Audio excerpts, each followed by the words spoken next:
Sir NTR గారి తర్వాత మీరు గమనించినటువంటి బాలకృష్ణ గారు కావచ్చు, జూనియర్ ఎన్టీఆర్ గారు, మీరు అంటే ఆ వారసత్వాన్ని చూసుకునేటట్లయితే అటు బాలకృష్ణ గారు కానీ ఎన్టీఆర్ గారిలో ఎవరిలో మీరు ప్రధానంగా చూశారు? మనకు అందరూ ఒకటేనండి. బాలకృష్ణ ఒకటే, ఎన్టీఆర్ ఒకటే. కాకపోతే మనం వెళ్ళగానే పెద్దవాళ్ళు అని చెప్పి వాళ్ళ ఫాదర్కి కులీగ్ కానీ లేచి నుంచుని మాట్లాడతారు, లేచి నుంచుని ఇద్దరు మాట్లాడతారు.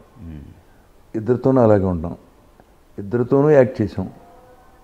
ఇద్దరు కొడుకులుగా వేశారు నాకు. రామారావు కొడుకు వేశాడు, వీళ్ళిద్దరు కొడుకులు వేశారు. అందుకని నేను చెప్పానుగా బిగినింగ్ నుంచి మనకు కాంట్రవర్సీ లేదు, అందరూ ఒకటే, అందరూ ఈక్వల్. వీళ్ళు ఎక్కువ వాళ్ళు తక్కువ అని లేదు.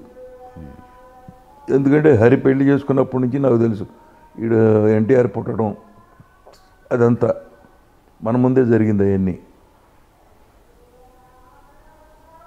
నేను వెళ్ళి నాకు ఇది కావాలి అని చెప్పి ఎవరిని అడగను. నాకు ఈ వేషం కావాలరా, వేషం ఉంటే చూడండిరా, ఖాళీగా ఉన్నాను, అసలు ఆ ప్రశ్నే లేదు. అది ఎక్కడి నుంచి రామారావు దగ్గర నుంచి అలవాటైంది. వెళ్ళి అడగటం అనేది లేదు, వచ్చినాయి చేయటం, రాదా రాకపోతే కూర్చుంటాం. కానీ పార్టీ పెట్టిన తర్వాత సార్, పార్టీ పరంగా అంటే క్యారెక్టర్స్ పరంగా ఆయన ప్రతి కంపెనీలో మీరున్నారు, ఆయన చేసుకుంటూ వస్తూ ఉన్నారు, ఆయన రికమెండ్ చేసిన ప్రతిదీ. కానీ పార్టీ పెట్టిన తర్వాత మీరు ఆ పార్టీలో జాయిన్ అవ్వటం కానీ ఇవి కానీ జరగలేదు. అదే నేను అడిగా నేను చండశాసనలో జరుగుతుంటే పొలంలో కూర్చుని ఉన్నాం.